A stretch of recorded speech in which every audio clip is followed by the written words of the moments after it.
Be me, 32 years old, working as senior software engineer at tech firm.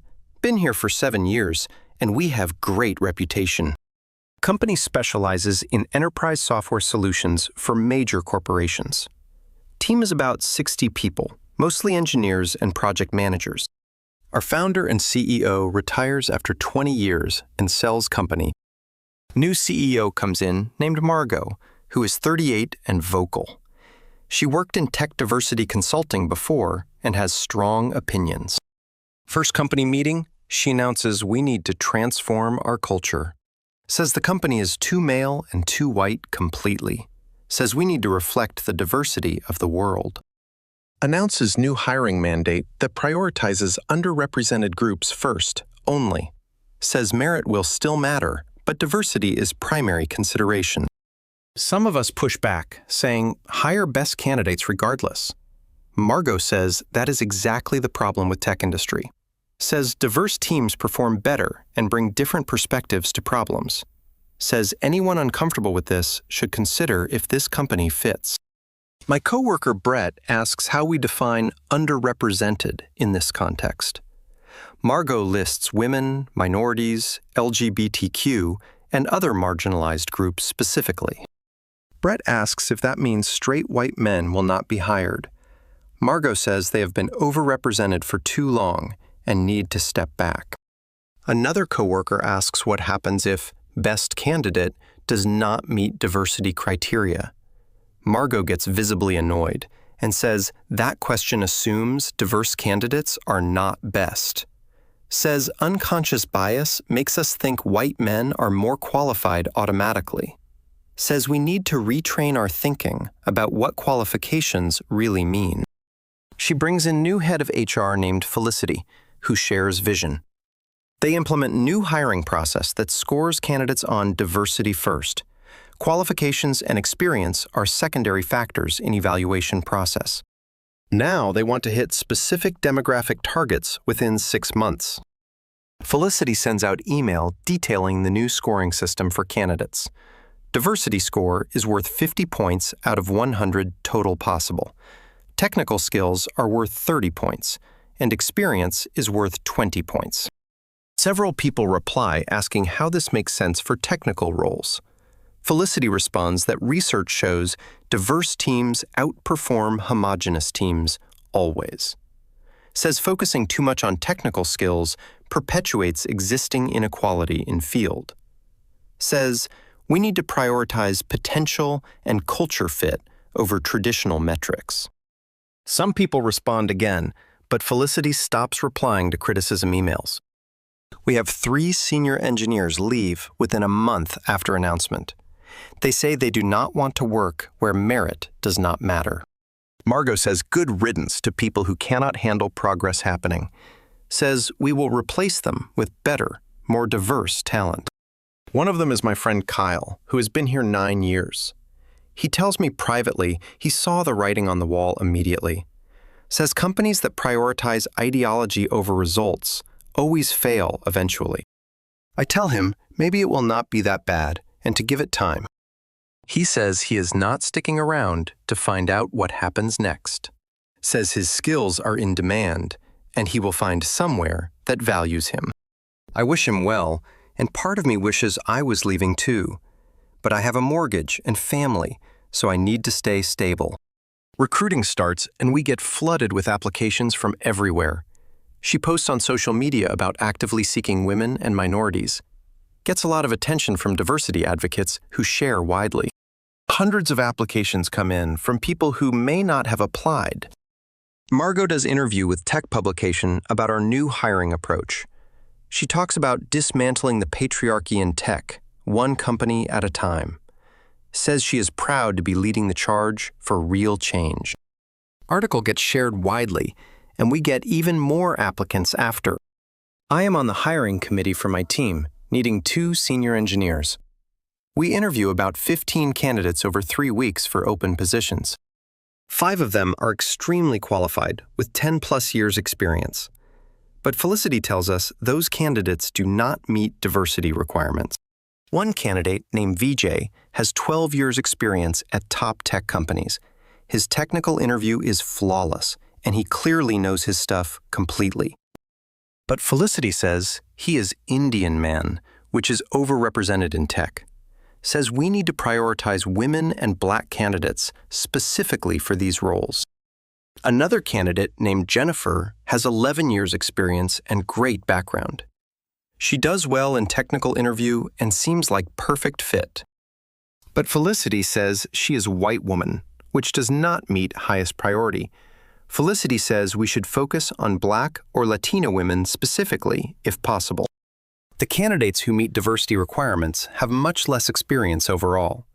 Most are junior to middly at best, with maybe 3 to 5 years. I raise concerns that we need senior-level people for these roles. Margot says we can train people up, and potential matters more. One candidate named Shanice has 4 years' experience and is a Black woman. Her technical interview shows she knows basics but struggles with advanced concepts. I write in my feedback that she needs more experience before a senior role. Felicity tells me that feedback is problematic and shows unconscious bias. Says I am holding her to a higher standard than I would white male candidate. I show her my notes from other interviews, proving I am consistent. Felicity says the very fact I am being defensive proves the bias exists. Tells me to revise my feedback to be more positive and supportive. Another candidate named Yania has 5 years experience and is Latina. She does better in technical interview, but still clearly not senior level. My manager agrees she is not ready, but Felicity overrides our concerns. Says both candidates show high potential and deserve the opportunity to grow. We end up hiring Shanice and Yinya for the 2 senior engineer positions. Both seem smart and capable, but clearly not senior level yet. They struggle immediately with the complexity of our projects and clients. I spend half my time mentoring them instead of my own work. Same thing happens across the company as we fill positions with diversity.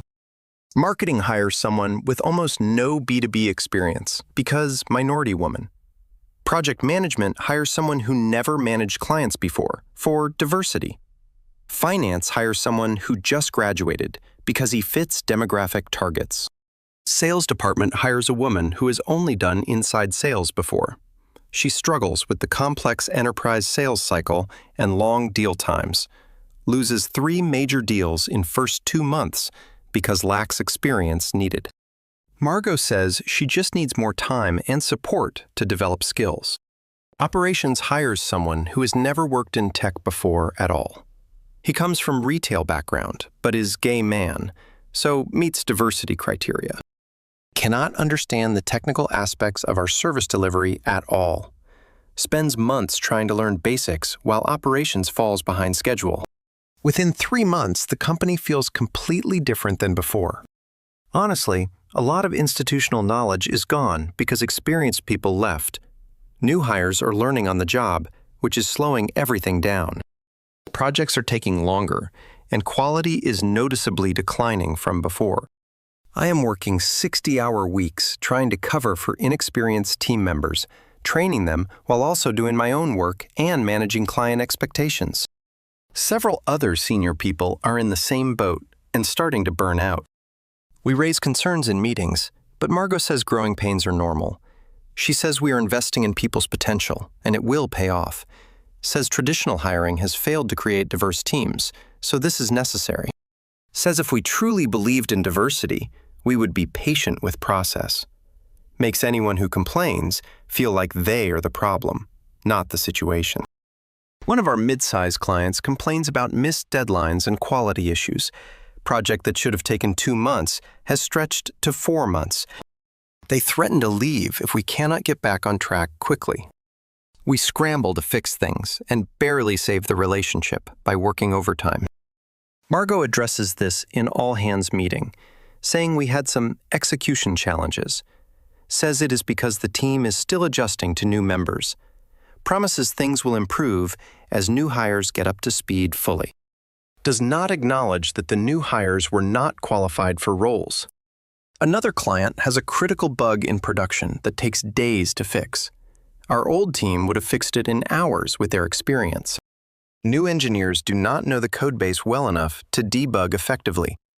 I end up fixing it myself after they struggle for 2 days. Client is furious about the delay and response time to critical issue. They send email to Margot expressing concerns about our technical capabilities. Margot responds with apology, but says we have restructured team for future growth. Client is not satisfied with answer, but stays because contract locks them in. Our biggest client is a Fortune 500 financial services company here. They have been with us since beginning and account for 30% revenue. We are up for renewal on major 3-year contract worth $10 million. This contract is crucial for company's financial stability and future growth. They have quarterly business reviews where we present our work and roadmap. Last few reviews have not gone as smoothly as they used to before. They have noticed delays and quality issues creeping into our deliverables. We have been making excuses about team transitions and growing pains. The client asks for a meeting to discuss renewal and review our team. They want to meet engineers who will be working on their account. We put together presentation and bring our team to their office. I am there along with Shanice and Yenia and a few other seniors. Client's CTO and VP of engineering are in the meeting with us. They go around table and everyone introduces themselves with background. When Shanice introduces herself, she mentions her 4 years of experience. Client's CTO looks surprised and glances at his notes from before. When Yenia introduces herself, she mentions her 5 years of experience. Client's VP writes something down and looks at CTO with concerned expression. I can see them doing mental math about experience levels on team. The energy in room has shifted from friendly to skeptical quickly.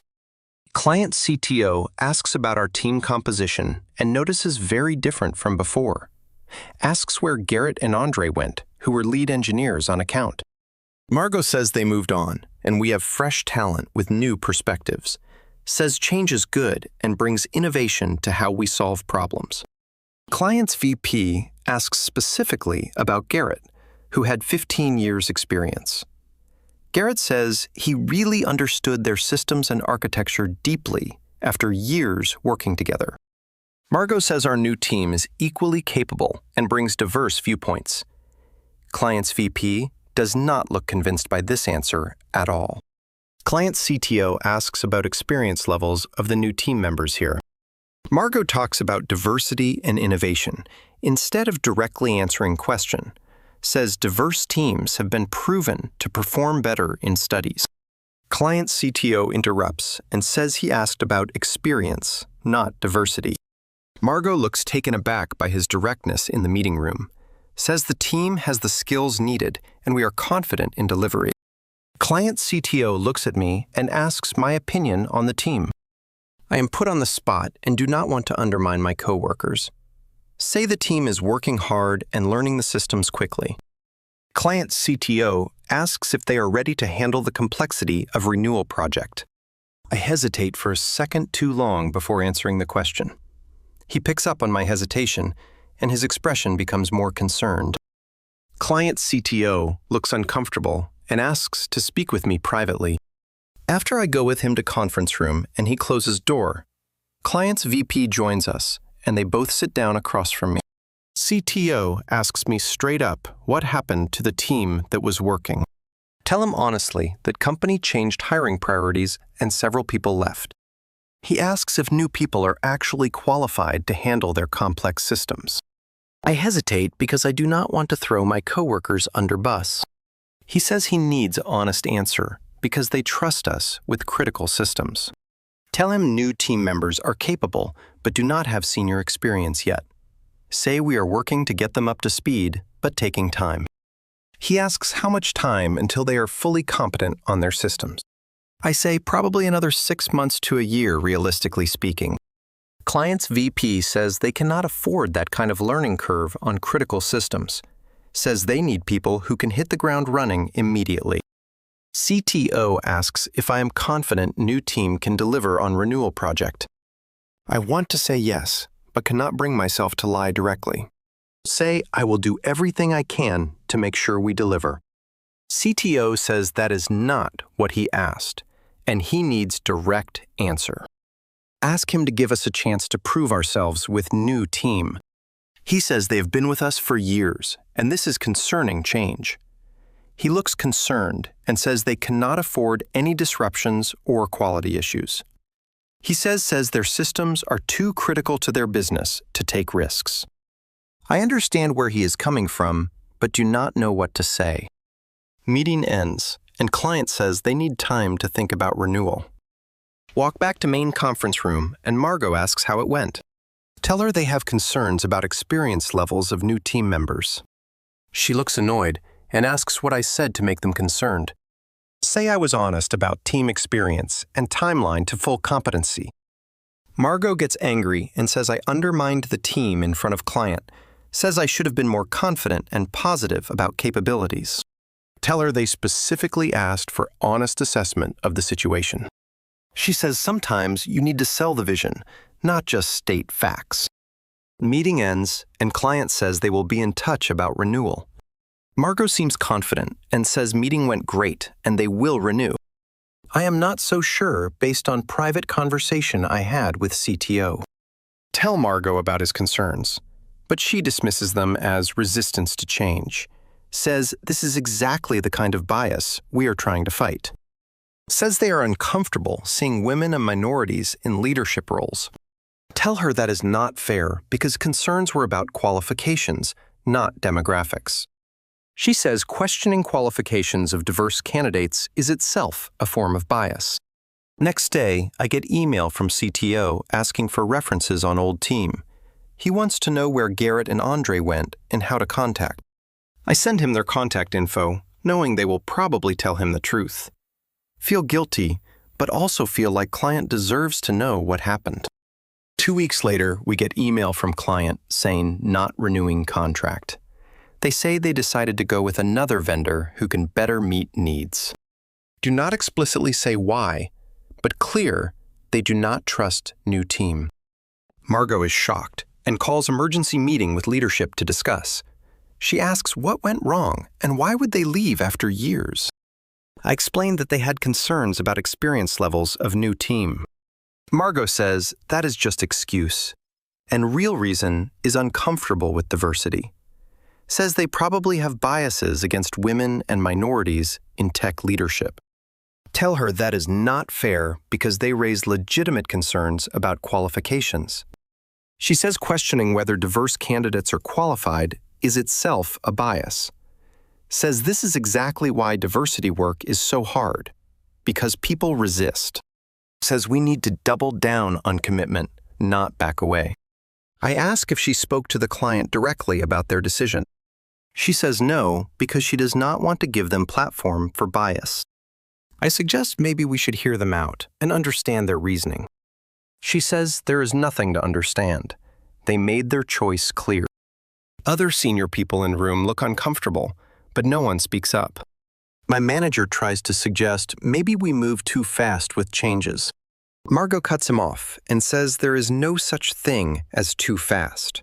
Says injustice anywhere is a threat to justice everywhere and cannot wait. She pivots to talking about how we will move forward from this. Says we will be fine and will replace client with others who value diversity. Says this is blessing because now we work with companies who share values. Announces we will continue with diversity hiring mandate without any changes. Problem is, that contract was 30% of revenue and no pipeline. We were counting on that renewal for our financial projections this year. Losing it means we need to cut costs immediately or serious trouble. Margot says we will figure it out and not to panic about setback. CFO tries to explain the financial reality of losing that much revenue. Says we need to either replace it quickly or make significant cuts. Margot gets defensive and says we will not sacrifice our values for money. Says companies that stand for something will always find clients eventually. Month later, and we have not landed any new major clients to replace.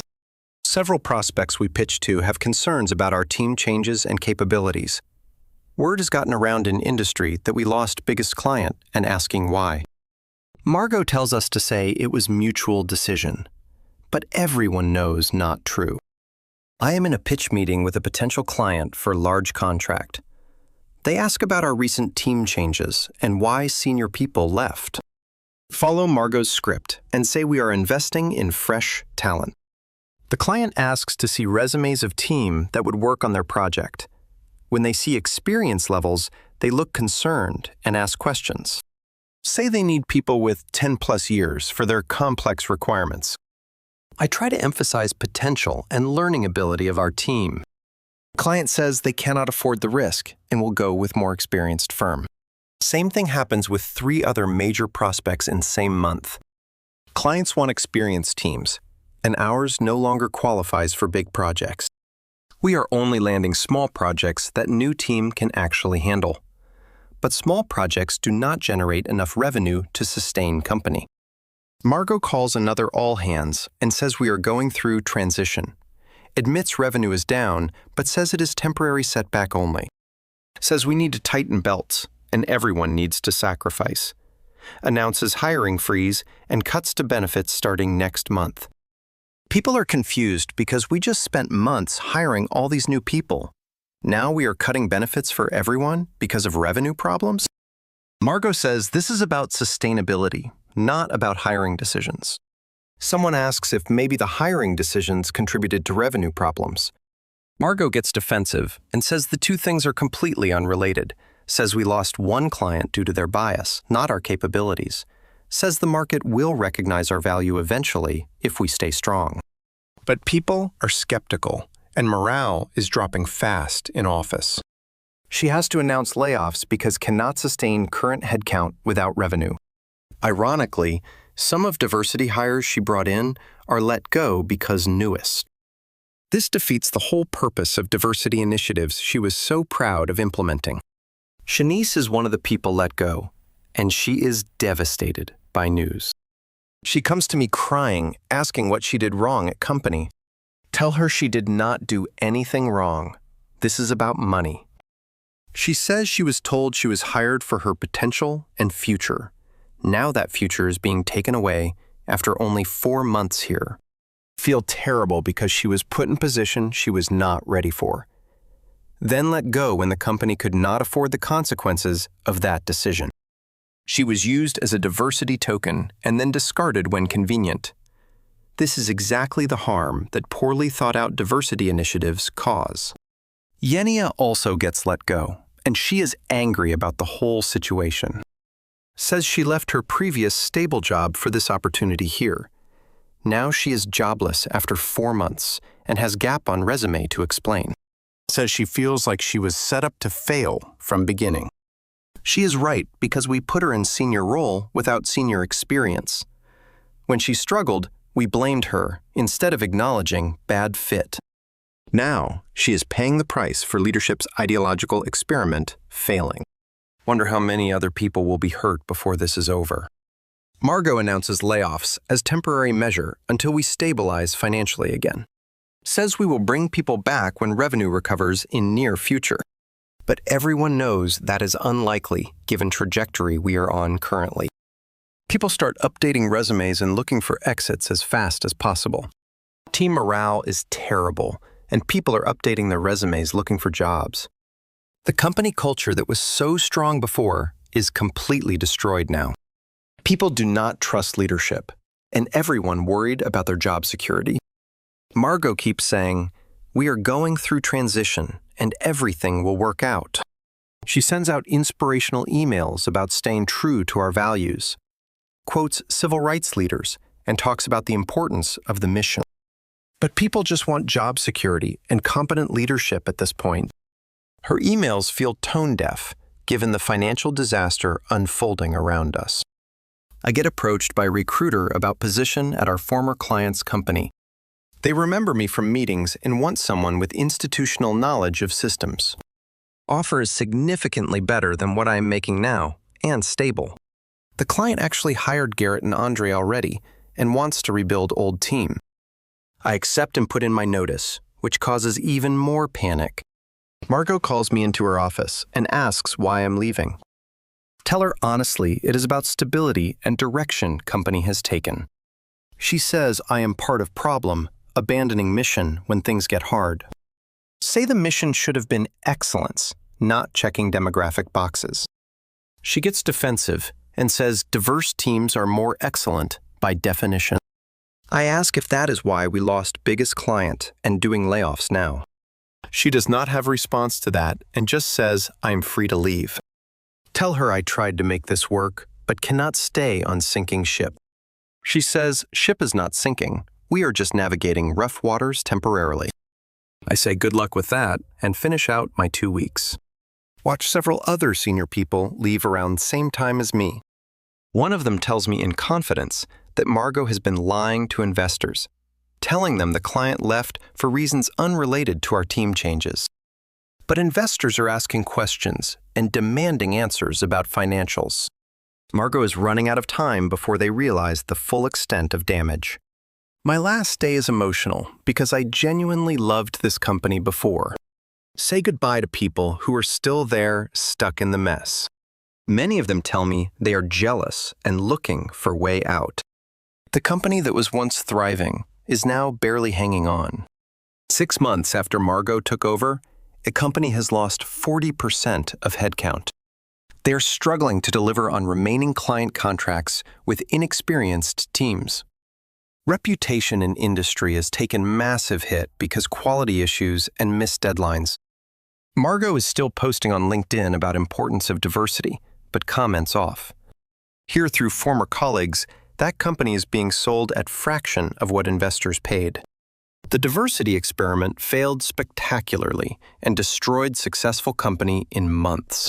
Basically, new buyers are planning to gut leadership and rebuild with focus on merit. Margot will likely be out once sale goes through based on insider info. Investors are furious because they lost millions on her ideological experiment. They thought they were buying a profitable company with strong reputation. Instead, they got a mess that needs complete overhaul to salvage anything. Lawyers are looking into whether Margot misrepresented the company's condition during sale talks. She posts long message on social media about how patriarchy sabotaged her vision. Says she tried to build something better, but industry was not ready.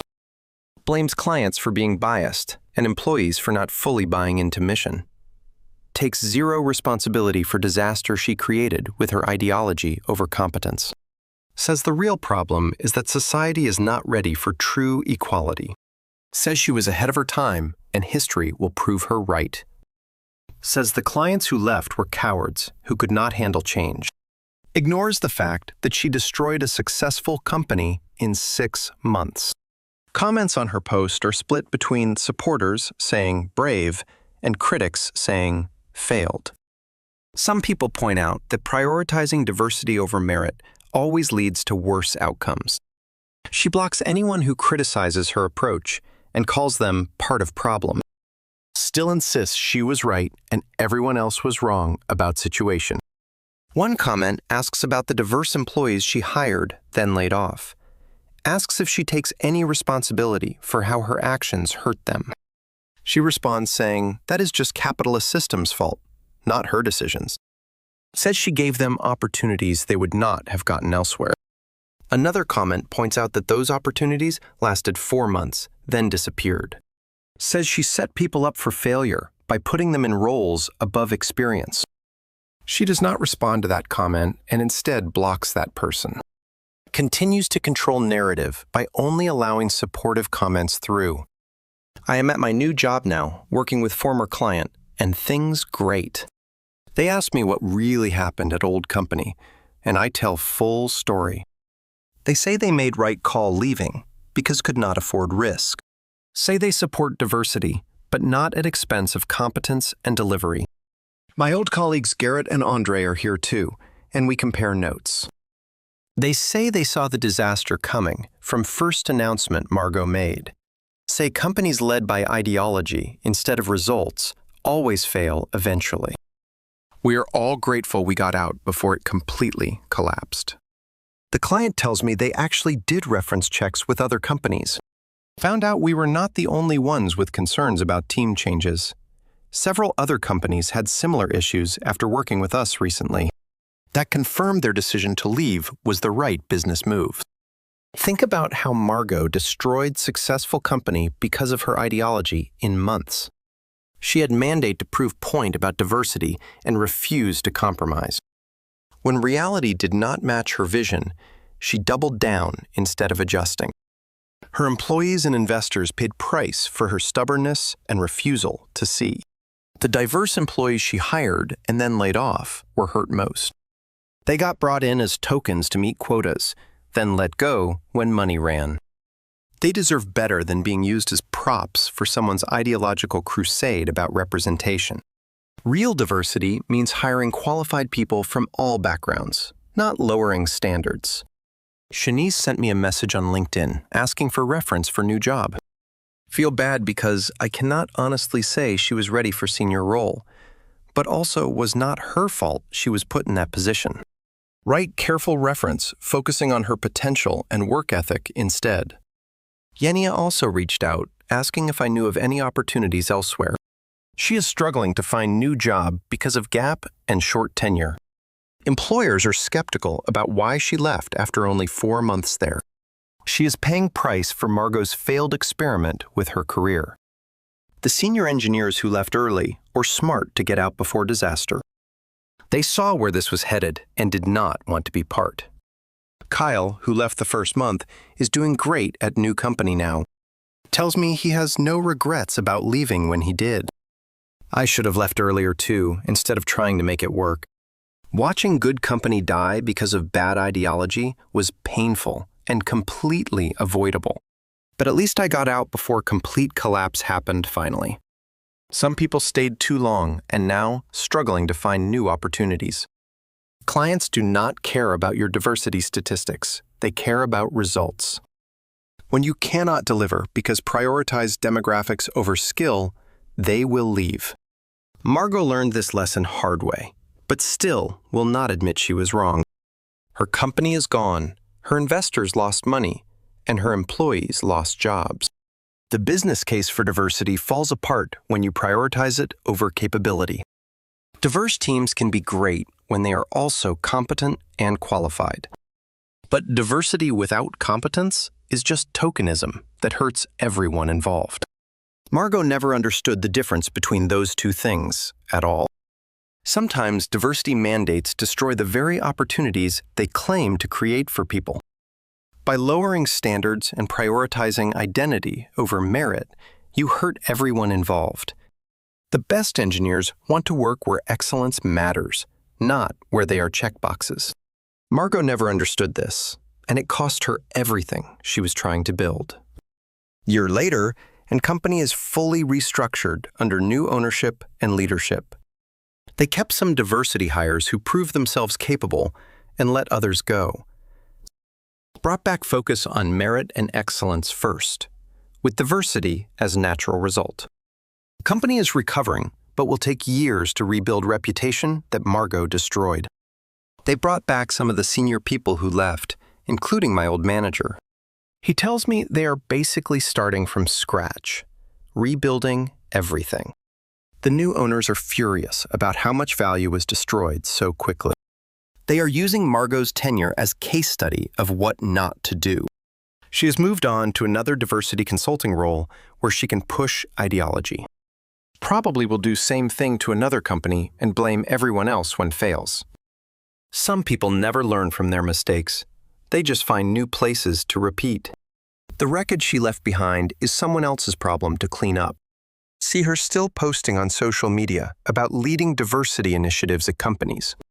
She frames her previous experience as successfully implementing transformative change. Makes no mention of the company being sold for scraps after she destroyed it. Rewrites history to make herself look like a visionary instead of a failure. Sometimes mandating diversity over merit does not increase diversity. It destroys companies. Sometimes prioritizing identity over skill hurts the very people you claim to help. Sometimes the people screaming loudest about progress are causing the most damage. And sometimes a CEO's ideology can shatter everything that took decades to build.